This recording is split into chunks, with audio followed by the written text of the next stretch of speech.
Moving on now, 24 hours since Virat Kohli decided to quit as India Test captain. There are several theories that are doing the rounds. Debates and discussions have begun on what prompted him to take this decision now. Some are also questioning the timing, given what happened right before the match between India and South Africa, the South Africa tournament, the way he was in fact dropped as the ODI captain, which led to a spat or tussle or friction between Virat Kohli and BCCI. Now, amidst all this, a lot is also being said about Virat Kohli's statement. In his parting shot, he said that he believes in giving 120%, and if he can't do that, then he'd be dishonest with his team, then this is not the right thing to do. Anushka Sharma later also penned an emotional note for Virat Kohli in which he spoke about the challenges not just on field but off field as well.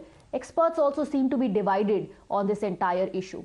Let's begin this broadcast with the debate on the issue. We have Charu Sharma, sports commentator, Sanjay Jha, author and senior journalist, Alan Sippy, former cricketer, Nikhil Sharma, sports commentator and author. Good evening to all of you. I first want to come to you, Mr. Sippy. BCCI says it's his personal decision. Many believe that, this has happened given the entire episode that unfolded between Virat Kohli and the BCCI. Some are also questioning if he has been forced to retire as the captain for the test matches. Swati, good evening.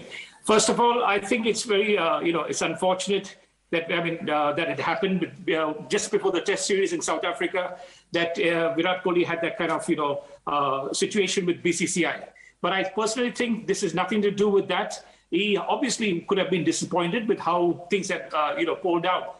But I think this is a personal decision. I think this decision, he has thought about it long and hard. And, see, Swati, when somebody relinquishes something, it's very difficult for anyone in life, you or me or anyone, to actually relinquish something. But this man, to give up the biggest job in Indian cricket, the most powerful cricketing nation in the world, to give that up wouldn't have been easy. So he would have discussed this with his family, would have discussed with everyone close to him. And remember, this man is box office. This man, his wife is box office. They are superstars. For them, everything they do, they're under the scrutiny. So perhaps there could have been something, that he's been tired or whatever. But going forward, I think, Swati, let me just add this point. The next captain, whoever the next captain is going to be one of the luckiest captains in the world, because he's going to have a fired up Virat Kohli, a full charged up Virat Kohli, and somebody who's going to be thinking for himself rather than the team. And he's going to do India proud in the years to come. Make no mistake about that. But what about this decision of Virat Kohli? Charu Sharma, is everybody reading too much into all of this, or is there more than meets the eye? Well, cricket being the religion it is in India, obviously a lot of people have gotten really emotional and this is being over-discussed. I'm not one for conspiracy theories. I really think that if there's one thing that we can bring other people into it, apart from the man who has resigned himself, which is, of course, the cricket board, as you're looking forward to, it's just one of the many angles to his resignation. If you were to switch jobs today from one channel to the other, you wouldn't do it because of just one factor, would you? There'd be 10 things in your mind: where, when, how, whom, what am I going to get, what are my work hours, so on and so forth. Similarly, in Kohli's mind, of course, it would be, I can count 10 things easily if you have the time about why my opinion, of course, why he would have resigned. But the only thing that is a little unseemly about the whole matter, it's a personal decision, where the unseemly part comes in is the fact that for the last 2-3 months now, or a little more, the communication accuracy and level between the cricket board and its biggest constituent, which is the captain of India, the biggest sort of sporting figure, at least in India, if not, representing India around the world, that breaking down and that being inaccurate is a pity indeed, because you can't let the captain of the country not have open communication with the authorities that decide, of course. It's their mandate, their prerogative, how the game should be going and who should be captain and so on and so forth. Of course, it's a selectorial matter as well.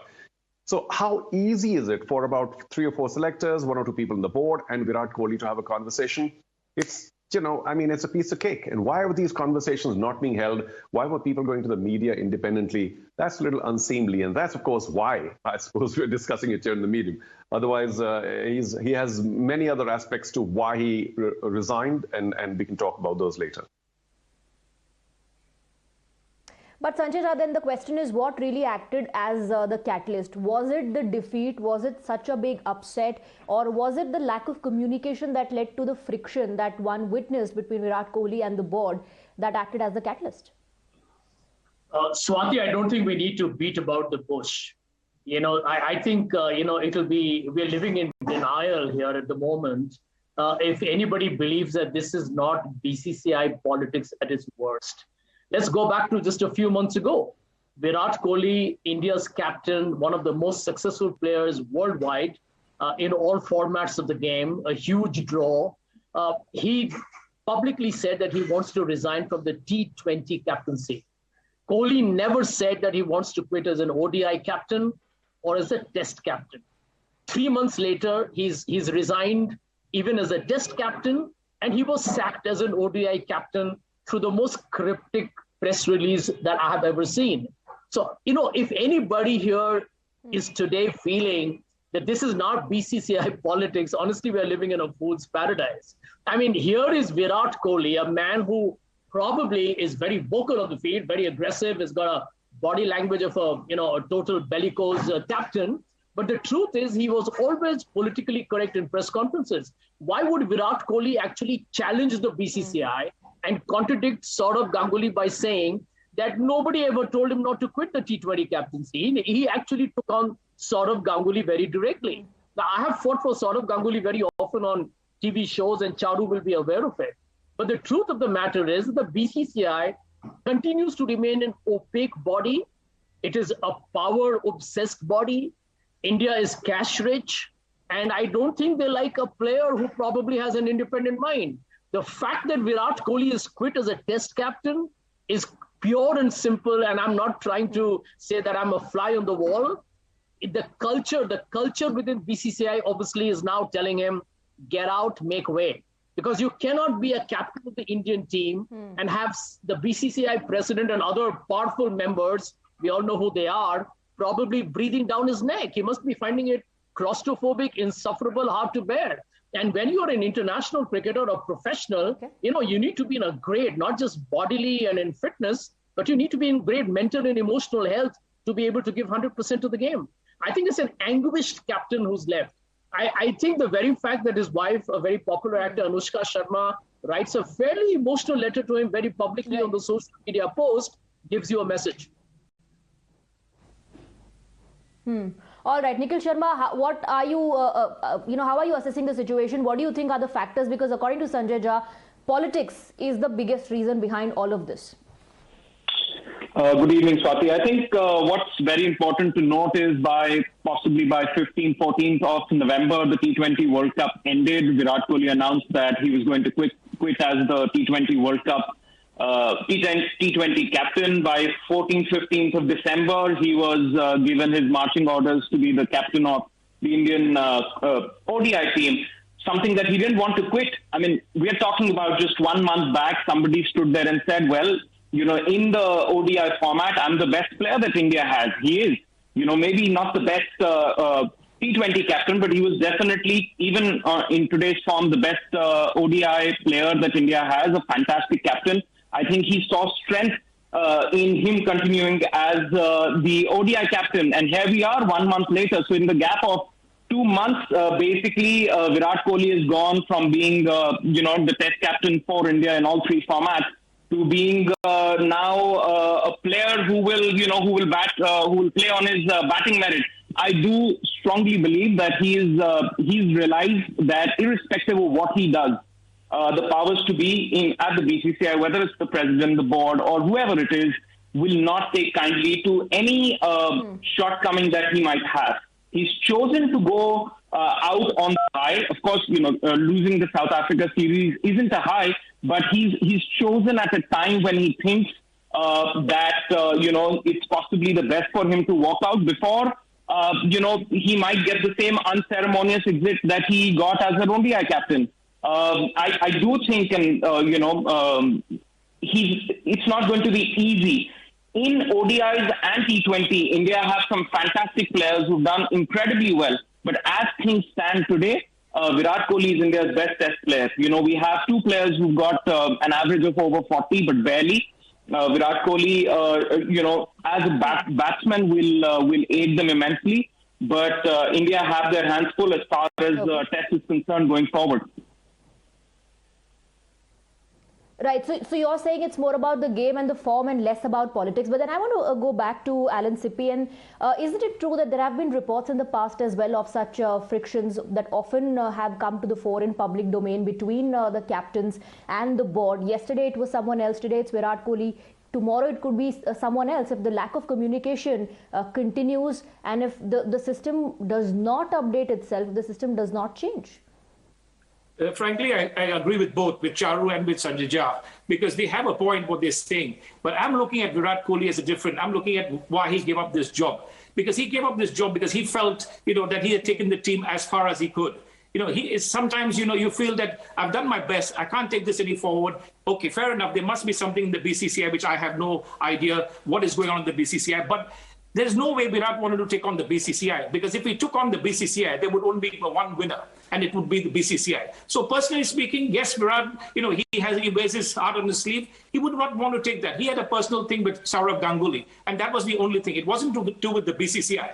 But unfortunately, this has happened. And I think now he's realized that, a time has come where he has to, step down as the main man, as the captain, and take over the mantle of the best batsman in the world. Because no doubt he was the best batsman. He has lost his form, but I'm sure he will come back, because this is the man who trains 10 times harder than any cricketer. So he gives himself the best chance. And trust me, we're saying this time and again, he's only 33. Rohit Sharma's 34. This man has a lot to offer Indian cricket because he's super fit. He's a man who wears his heart on the sleeve, and he will train harder now, because now he doesn't have the burden of the Test captaincy. He does not have the burden. He just has to go there and entertain the public of India. Well, Sanjay Jha, do you want to counter that? Well, Swati, frankly, I agree with Alan that, without the huge responsibility, the mammoth onus of being the captain of the Indian team, it probably might help his batting. But, if you look at his career record, I mean, that's what, in my opinion, makes him perhaps even a bigger success story than Sachin Tendulkar, is that he's been great in chasing targets as a captain and as a batsman. If you merge his records, I think he's in a league of his own. I am still not convinced, however, that this has got anything to do with other than, the typical BCCI's autocratic, high-handed, arrogant behavior. The BCCI, I can tell you from experience, treats players like pawns on a chessboard. We can do what we like, no matter who you are. And I think, when you look at somebody like him, he's had a tough childhood. He's a self-made superstar cricketer. I think, end of day, you feel terribly small or ridiculed if you have powerful people who today don't play cricket who tell you what you should do or breathe down your neck or create an unpleasant situation. I am astonished that he resigned as a Test captain. I'll be very frank with you. I was disappointed the way BCCI sacked him.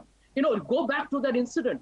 It was a press release that said that for the future series, Rohit Sharma will lead the team. You actually booted out Virat Kohli. Right. And as Alan rightly said, one of the most successful cricketers, not just as a captain, but as a batsman. And you did that in a manner which, in my opinion, was cold, callous, calculating, and downright contemptuous of that great cricketer. And if we don't see a read between the lines there, then frankly speaking, we are being far too charitable towards what I believe is a very, is an organization that frankly speaking has always been like this. I was somewhere down the line optimistic when Sourav Ganguly Are we being very charitable, Charu Sharma? Because, even when that entire controversy unfolded, or let's say that friction came to the fore, there were two things. One was about a tussle between him and Rohit Sharma, on which he clarified, he said there is nothing of that sort going on. As far as the other episode is concerned, he was very vocal about it. He said, I was just told 90 minutes before the announcement was made. Well, we love all this salt and pepper, don't we? Yes, there's no question about the ODI captaincy relinquishing, or should we call it sacking or demotion. That was handled very badly. And of course, perhaps that's what prompted Virat Kohli to come out and say his own piece rather than going to the board and discussing it out. He just went straight to the media, which is also, just putting more fuel into the fire. I think we've established enough. I mean, I can't compete with Sanjay Jha's knowledge on politics, so I'm going to stay away from it. But I think we've established that the relationship between the board and Virat really could have benefited from better communication at the very least. But let's go back to the emotion and the reasons why Virat has resigned as the Test captain. There's no doubt that this breakdown, or should we say inadequate or suboptimal relationship between the board and Kohli may have quickened this installment plan. He would have, in his mind, said, I don't need this pressure. I don't need this additional microscopic attention. I'm going to let go of the T20 because it's kind of a little intense. I'm going to let go of the ODIs later. I'm going to let the Test captaincy go later still. Maybe that whole thing was a accordion debate. Remember, many other captains in the past have also left Test captaincy. It's nothing new. But if we are ready to accept the fact that, it is a crown of thorns. And for somebody new to accept the captaincy of India, it's a very big deal, because it's a very, it's a fabulous thorn. And only later do you realize, perhaps in this case now, that Virat Kohli must have said, the diminishing returns curve is not really favoring me anymore. I've been there for 7 years. I've been there, done that. It's time for somebody else. I'm just going to focus on my batting and go away gracefully right into the sunset with a fabulous batting average and all the accolades that come with the batting. Also, the realization eventually that I can't really control the fortunes of the team. Yes, we've done very well, but, we've lost in South Africa now. Maybe it's a good time for me to say goodbye because, we're only as good as the team we get. And it's the captain has to lead from the front. I'm 1 of 11. I can't keep influencing games, perhaps influencing players and, helping them develop and playing to their potential. But I can't bat for everybody. I can't bowl for everybody. Can't catch for everybody. And we will lose matches regardless of my 100%. This whole 120% needs to go now. I mean, mathematically, just 100%. And of course, we know that he has given 100%. It's just that, it's not an individual sport. You give 100%, others may too, but there's an opposing side as well, and you tend to lose matches. And of course, the fact that he's married, has a child, wants to spend more time at home, or certainly give more emotional sustenance at home. Many aspects come into this decision. And Kohli must have been thinking about all of these all along, but perhaps this whole thing was quickened a bit because he said, well, if I was so unceremoniously got rid of from the ODI captaincy, I don't want somebody else to control the strings as far as I'm concerned, and the Test captaincy is. So if I can be good enough for the selectors to have me play as a batsman for the team, I'll take that.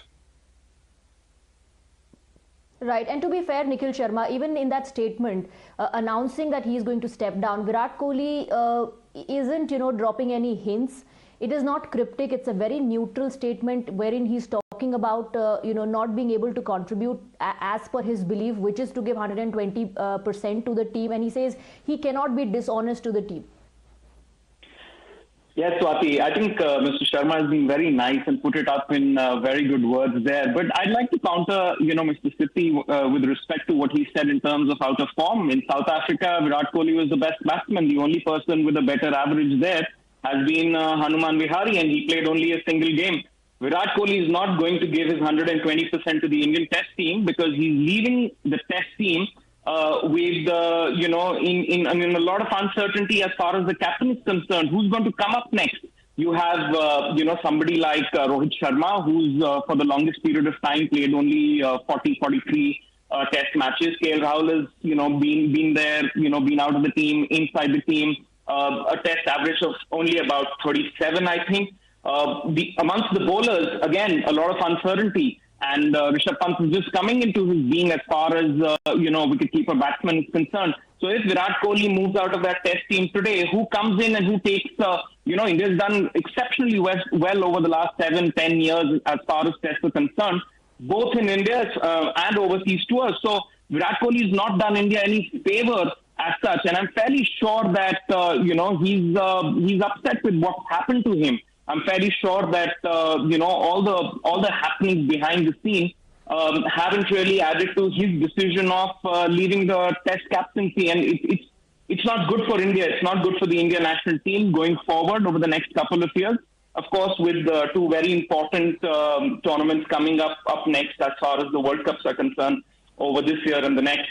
So he can write whatever he wants to write, but there is an underlining message, and that is that, I don't think you value me as much as I'd like to be valued as a captain of the Indian national team, and that's about it. Let's delve a little bit into the aspect of who's next, Alan Sippy. Well, I think, whoever's next, but first of all, I think, like I said at the start of the show, that whoever's next is going to be one of the luckiest Indian captains, because now he's going to have a charged up Virat Kohli. See, Virat Kohli has this persona. He's different from MS Dhoni. He's different from Sachin Tendulkar. This is a man, both of those cricketers were great, but this is man, he wears his heart on the sleeve. So for him now, he will take this new challenge, because this is a new phase of his life, a new challenge for him. He will take this as a new, is something that he has to prove to the world. And just like Sachin Tendulkar, when he finished as captain, he went on to score many, many runs, because that's how great Sachin Tendulkar was. And I still believe very strongly, Virat Kohli, as a cricketer, I'm telling you this, he has not even reached his prime. This man has got a lot to offer Indian cricket. There's so much more that this man can do for Indian cricket. He's going to make India proud by not only batting, but enjoying his game for a change. Today, like you rightly said at the start of the show, Anushka, his wife, who's a superstar in her own word, she actually penned such a beautiful, emotional message. Reading that itself felt that, you could see that the husband and wife were hurt for many reasons. But going back to this man, I think this man has got a lot to offer Indian cricket, and the public is going to love this, because today they feel sad for it. But tomorrow, when India starts winning matches and Virat Kohli is scoring hundreds after hundreds and winning games for India, because this guy is a complete match winner, and he will start doing this in the months to come. All right, Alan CP, thank you for summing it up that well. In fact, I have to take a break and wrap up this debate. So thank you, gentlemen, for joining us on the broadcast with your assessment and your perspective.